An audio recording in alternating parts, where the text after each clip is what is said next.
They thought they were just arresting another guy who fit the description. But when he showed up in court the next day, not in cuffs, but in a suit, they realized they'd made the worst mistake of their careers.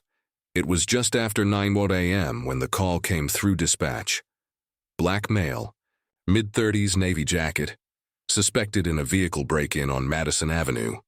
Officers Brent Halcroft and Lynn Mercer were already cruising down the block in their patrol car, sipping coffee, half listening. They glanced at each other like it was a joke. "There he is," Brent muttered, pointing with his chin toward a man standing outside Grange Bakehouse, one of the busiest cafes in downtown Boise. The man looked calm, focused, flipping through something on his phone, a croissant bag in one hand. He matched the description loosely. That was enough for them. Brent parked fast, no warning lights, no sirens.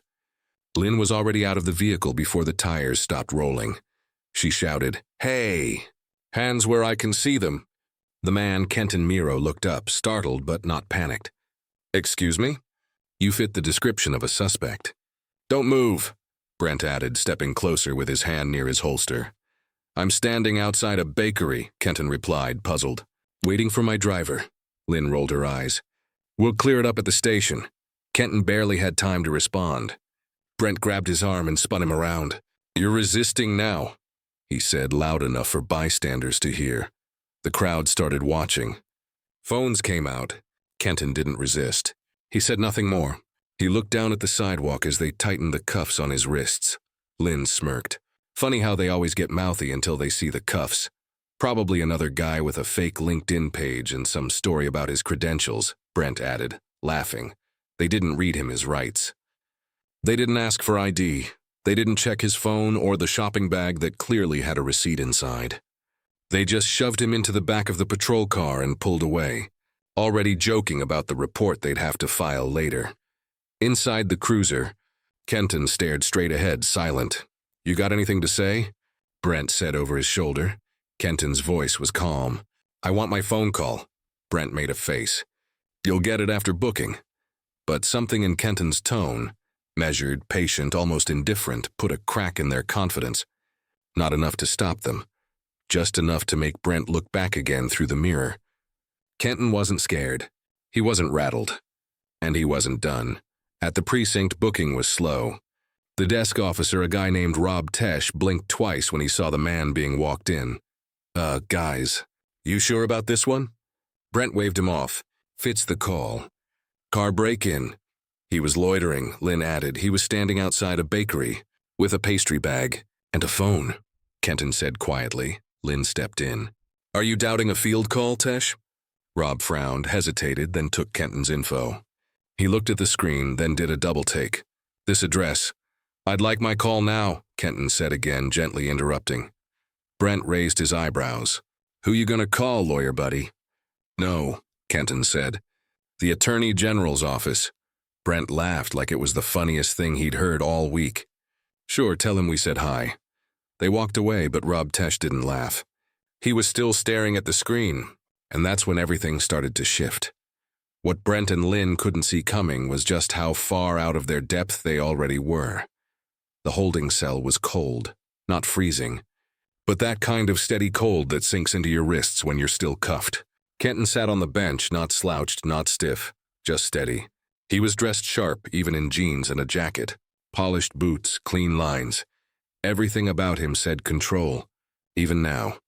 Down the hall, Brent leaned against a vending machine, cracking open a soda like it was just another Tuesday. "You see the look on his face?" he said to Lynn, like he thought he was above it all. Lynn took a sip of her coffee. "That type always does. Shows up in the nice part of town, starts acting like rules don't apply." "Same script," Brent chuckled. "My favorite is when they start talking about lawsuits and badges, like we haven't heard that one before." Neither of them noticed the man from Internal Affairs walking past the front desk, or the fact that Rob Tesh had stepped away from his post and into a back office, talking on a secured line. Back in the holding area, Kenton was finally granted his call. He didn't fumble for a number, didn't scroll his phone. He simply dialed. "This is Morrow," he said once the line picked up. "Boise PD, Madison Avenue incident. I'll need everything by this afternoon." He hung up. No anger, no noise, just a clean break. The call lasted under 30 seconds, but that was all it took. Later that afternoon, the precinct's chief received a quiet, direct email from the State Department of Civil Oversight. A flagged alert. Request for immediate release of detainee, Kenton L. Morrow. Attached were credentials, links, a federal database profile, and a notification of an audit under Article 14 of the State Law Enforcement Integrity Act. It didn't come from a lawyer. It came from the Attorney General's liaison. Within 45 minutes, Kenton was out. When Brent saw him again, it was in the corridor, not in cuffs, not behind a door, but walking past them calmly alongside two state officials in suits. Brent blinked, like the light changed suddenly. "That's not possible," he muttered. Lynn narrowed her eyes. "What the hell is going on?" Rob Tesh was watching from his desk. He didn't say a word. He just typed something into a system they didn't have access to. Kenton didn't glance back. He didn't throw any looks, didn't smirk. He just left, with the same measured walk he came in with, and the silence he left behind was heavier than any siren. That night, Brent had dinner with his brother and ranted about people with connections. Called it favoritism, said it reeked of politics. Lynn, sitting on her porch with a beer, told her girlfriend it was probably some city hall mix-up, and that the guy would still get slapped with a record eventually. Nobody walks around that smooth without hiding something. But as the week went on, the rumors started, whispers inside the department. Someone mentioned Kenton's name during briefing and two sergeants exchanged a look. One officer said he used to work in Oakland and was high up in some watchdog group. Even Captain Rolstad started acting different, short with his answers, more careful with his wording when Kenton's name came up. That got Brent nervous. If command was spooked, that meant something real was in play. Lynn brushed it off. "We got body cam, we got the call log. We were following protocol." Brent nodded, but it was forced. His stomach was twisting a bit, because something about Kenton didn't add up. Not in the way they expected. And the way he left, with no drama. That wasn't how the guilty move. Still, they went back to work like nothing had changed. But the truth was already moving faster than them, because by the time they felt the floor shifting, Kenton was already standing on higher ground and watching everything. The courthouse in downtown Boise wasn't grand or intimidating, just concrete steps, glass doors, and the echo of shoes down wide hallways. Brent and Lynn walked in side by side, both dressed sharp, pressed blues, polished badges, no smiles. This was routine. They'd done courtroom appearances more times than they could count. The charge read simple: obstructed investigation of stolen vehicle. They expected Kenton to show up late, probably with a lawyer in tow, maybe try to turn it into a spectacle. But Kenton wasn't outside. He wasn't in the waiting area. He wasn't even on the docket like a typical defendant. As they passed the security checkpoint, a bailiff approached them with a stiff nod. "You two are testifying in courtroom 2C, Brent answered. "Yeah, Halcroft and Mercer. This the Miro case?" The bailiff blinked. "Morrow's not the defendant," Brent frowned. "Come again?" The bailiff just pointed. "You'll see." When they stepped into 2C, everything felt wrong. Not chaotic, not loud, just different. The room was full, not with the usual crowd of nervous defendants and annoyed lawyers. There were journalists, two camera crews, someone from the city council. Brent's neck stiffened. Then his eyes locked on the front table. There, seated beside the judge, was Kenton Morrow. No cuffs, no defense attorney. Just a man in a dark tailored suit, calmly flipping through a binder. A nameplate in front of him read, "Special Counsel for Civil Accountability, State of Idaho." Lynn leaned in. "What is this?" Brent whispered back, "I don't know." This wasn't in the case notes. The judge called the room to order. "Today's session concerns a procedural review regarding conduct during a recent arrest on Madison Avenue," she said. "Mr. Miro will serve in an advisory capacity representing the state's Civil Accountability Office."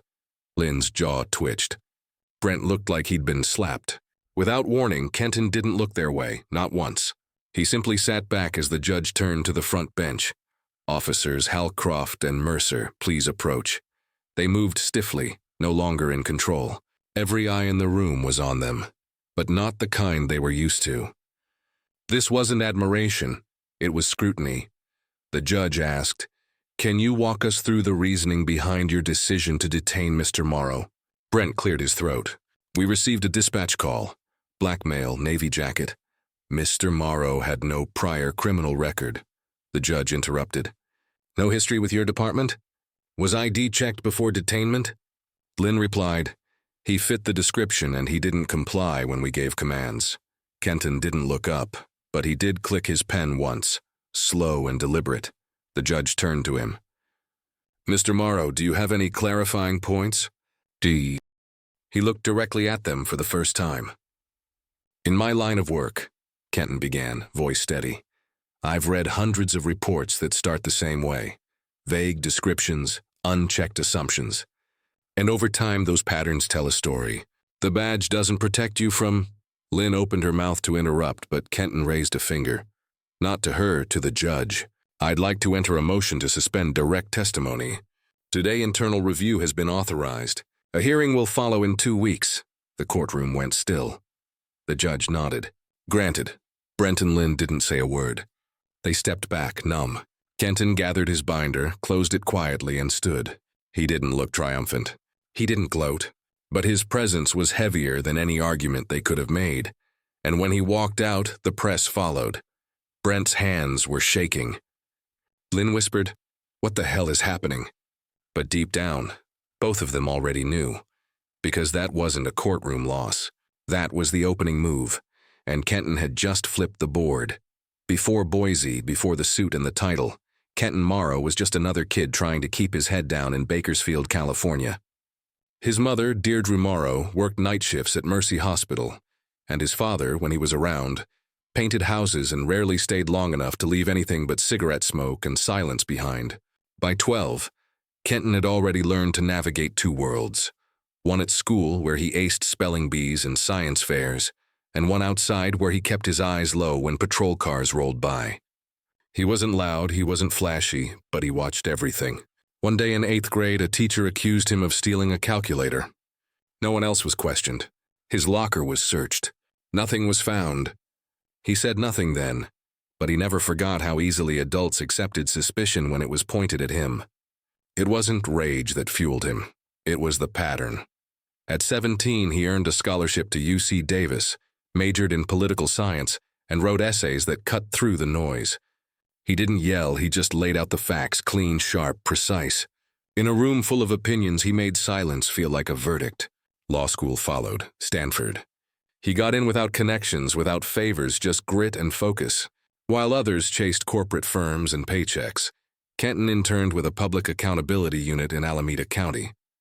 He sat in hearings where officers described routine stops that ended with broken ribs and bruised wrists. He logged every word. He didn't wear anger like armor. He wore patience like a weapon. By 33, Kenton was leading reviews for the Western District's Office of Civil Conduct.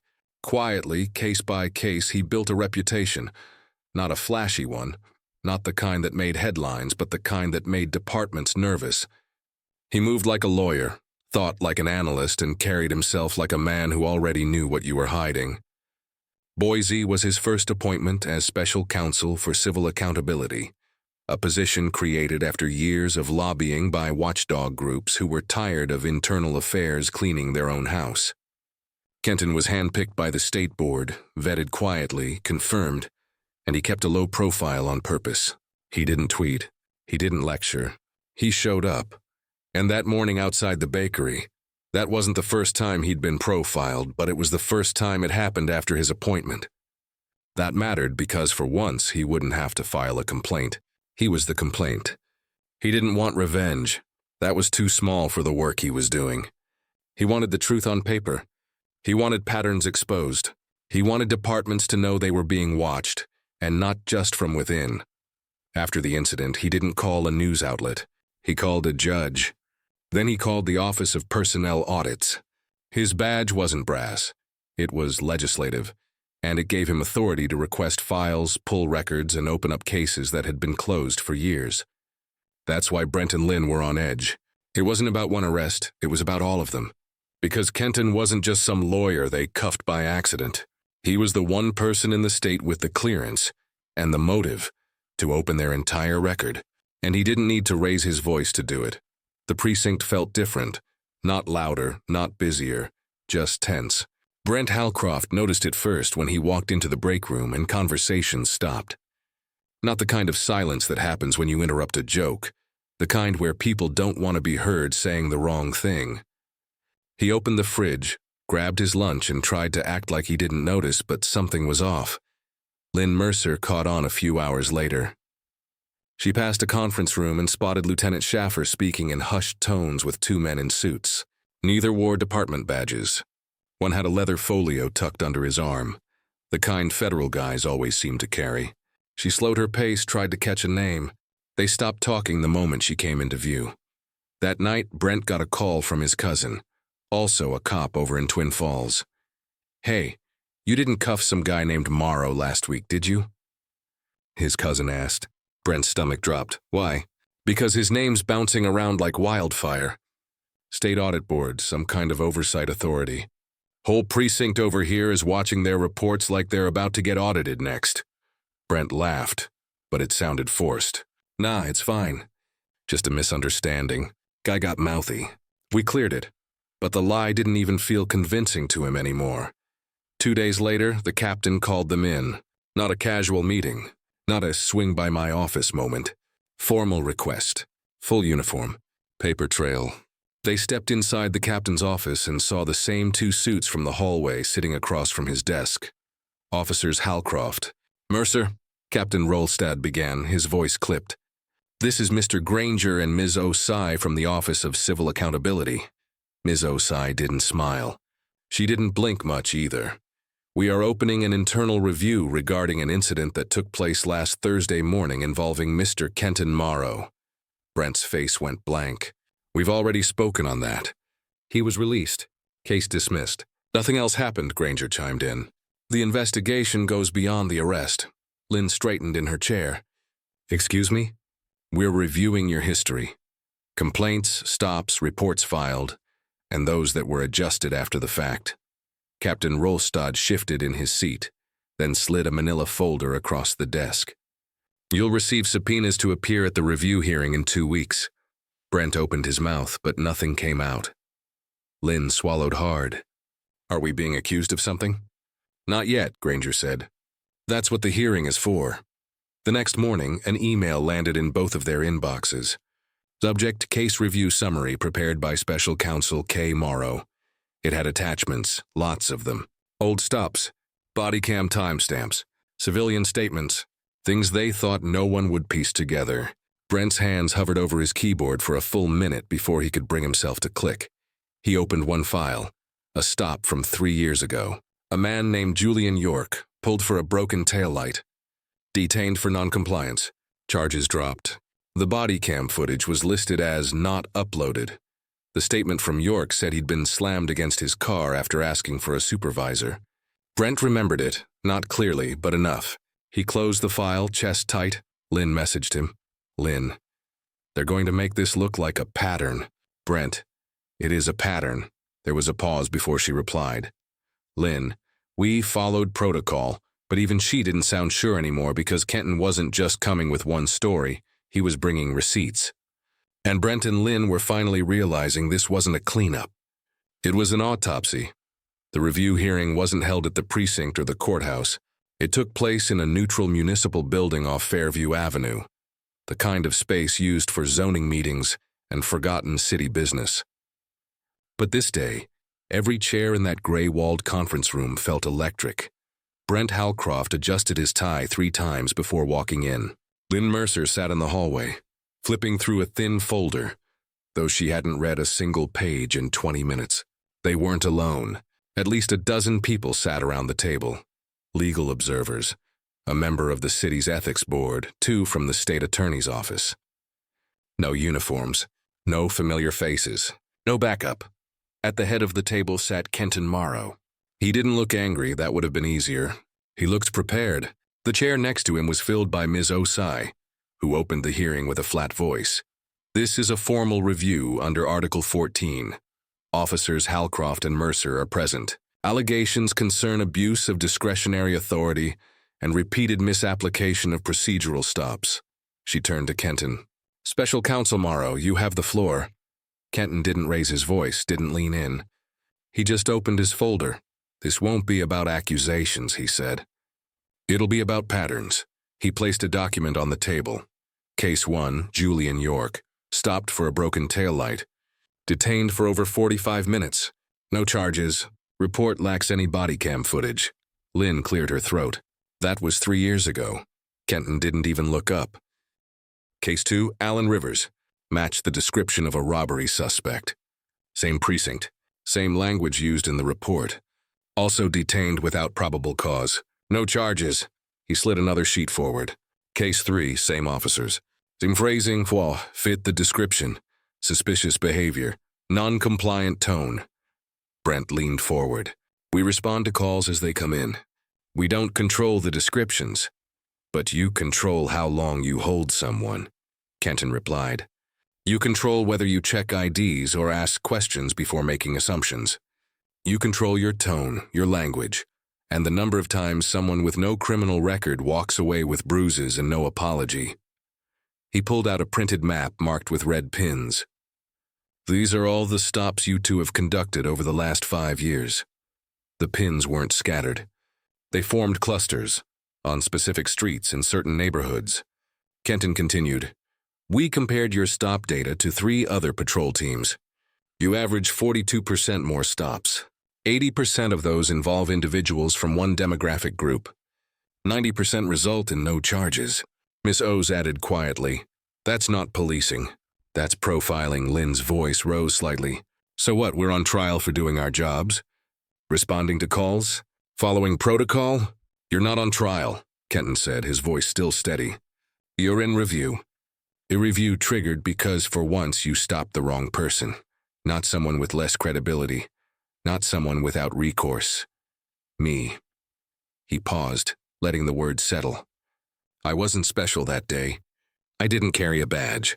I was just a man outside a bakery. You decided that was enough. Brent exhaled through his nose. We had a dispatch. We didn't target you. You didn't have to, Kenton answered, because you've built a system where the targeting happens automatically. He looked around the room, then back at Brent and Lynn. You can't fix what you won't admit. No one spoke for a long time. The silence didn't feel victorious, it felt surgical. This wasn't revenge. It was exposure. And in that room, every skipped step, every rushed report, every rolled eye over a civilian complaint came back to the surface. Because when you make the same call over and over, it stops being a mistake. It becomes who you are.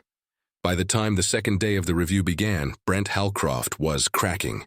He came in looking older, eyes dull, jaw clenched, posture tighter than usual. He didn't speak much to Lynn. He barely even looked at her.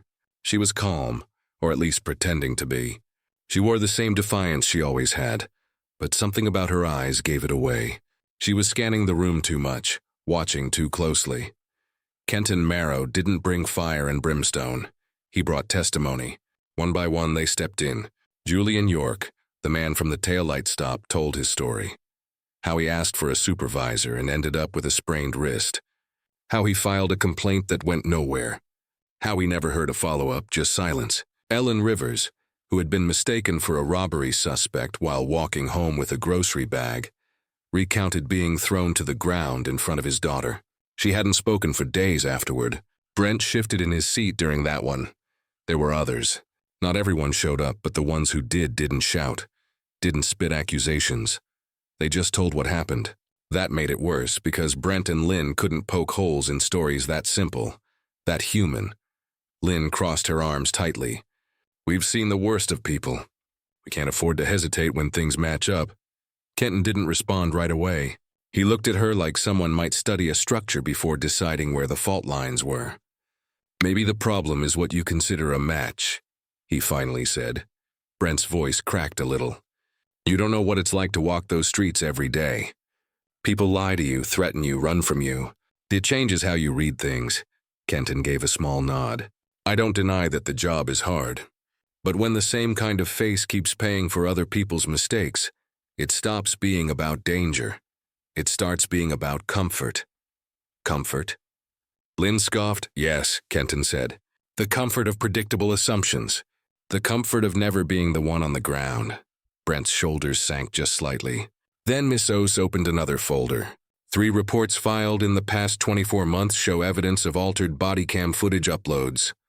One video was labeled corrupted. Another was never submitted at all. Brent looked up, slow and heavy. That's a tech issue. That's not on us. Kenton didn't even flinch.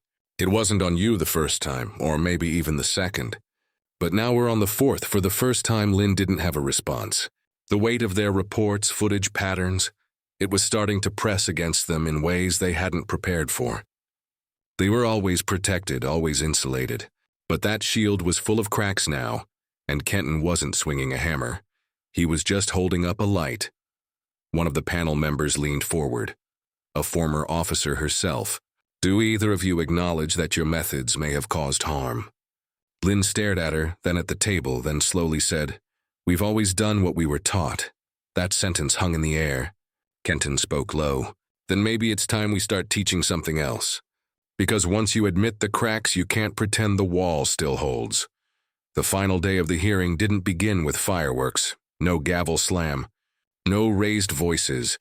Just the slow hum of shuffling papers and the quiet tension of people who knew the story was coming to a close.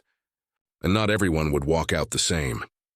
Brent and Lynn sat side by side, still in uniform, but their energy had changed. Brent had stopped defending. He was still quiet. Lynn kept her arms folded, eyes forward, lips tight. No longer smug, just rigid. Kenton Morrow stood up and walked to the center of the room. He wasn't flanked by anyone. No legal team, no theatrics.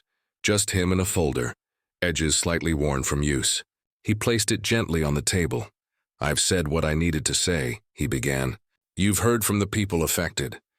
You've seen the numbers, the language in the reports, the footage we recovered. You've heard the same phrases repeat, same methods, same faces being stopped, questioned, cuffed, and then quietly released." He glanced at Brent. "I don't believe either of you joined this department with bad intentions. But somewhere along the way you stopped checking yourselves. You stopped seeing people and started seeing profiles." The room stayed silent. "I'm not here to ruin your lives. That's not justice," Kenton continued. "I'm here because the system can't fix itself if it keeps protecting patterns that clearly don't work." He paused and looked toward the review board. "My recommendation," he said clearly, "is that Officers Halcroft and Mercer be removed from field duty indefinitely, pending further training, psychological review, and a complete departmental audit. I'm also requesting the cases flagged during this review be formally reopened." Brent looked down, didn't even flinch. He knew it was coming. Lynn whispered under her breath, "It was a job." Kenton turned to her. "No, it was a responsibility. And when you forget that, people get hurt." The board went into closed session. 35 minutes later, they returned with their verdict. Brent Halcroft suspended from active duty, stripped of his badge pending reassessment. Lynn Mercer, same. Neither one spoke when the decision was read aloud. Neither fought it. There was no dramatic exit, no slamming chairs. Just 2 officers who had believed for too long that their position protected them from accountability. Kenton gathered his things quietly. On his way out, he passed Brent and paused. Brent looked up at him just for a second. "I didn't think it would end like this," Brent said. "It didn't have to," Kenton replied. "But that wasn't up to me." He walked away without another word. That evening, Brent packed up his locker alone. Lynn never showed. Rumor was she'd taken personal leave. No one reached out. The same people who once toasted them at retirement parties and year-end banquets were suddenly busy or on call. The precinct was already starting to look over its shoulder. A new poster went up in the hallway near the squad room. Civil Accountability Hotline. Confidential. A few rookies glanced at it longer than necessary. And Kenton? He flew to Coeur d'Alene the next morning. Another city, another precinct, another quiet review. That was the job. Not about headlines. About structure, truth, long-term repair. He didn't need applause. He just needed the wall to stop hiding the cracks. Because when no one is watching the watchers, the cycle never breaks. But now, someone finally is. 2 months later, the city of Boise was still adjusting. The media had moved on for the most part. No major protests. No viral headlines. But something had shifted underneath the surface, and the people who paid attention could feel it. Kenton Morrow didn't stay. He was never meant to. His job was motion, city to city, case to case, never staying long enough to become part of the story. He wasn't looking for praise or a pedestal. He just wanted consequences to exist for everyone, not just the powerless. But the effect of what happened didn't vanish with him. The training manual at the Boise precinct got rewritten. Not dramatically, just enough to matter. Officers were now required to review real case footage, not staged examples of stops gone wrong. Kenton's case became one of them. Recruit orientation started asking a new question. Have you ever made a mistake and learned from it? Not to shame, but to see if a person could take accountability before they wore a badge. And maybe, just maybe, someone in that precinct, some young recruit with fresh boots and a clean badge, would remember that next time they got a call with a vague description. Maybe they'd pause, ask a question, check an ID before a wrist. Maybe that would be enough to change one life, maybe more. Because change doesn't always shout. Sometimes it just walks out of a courtroom with a folder full of names and makes sure it doesn't happen again. If you believe stories like this deserve to be heard, if you believe truth should make us uncomfortable enough to grow, subscribe to this channel. Every story is a step toward understanding. Let's not look away when it matters.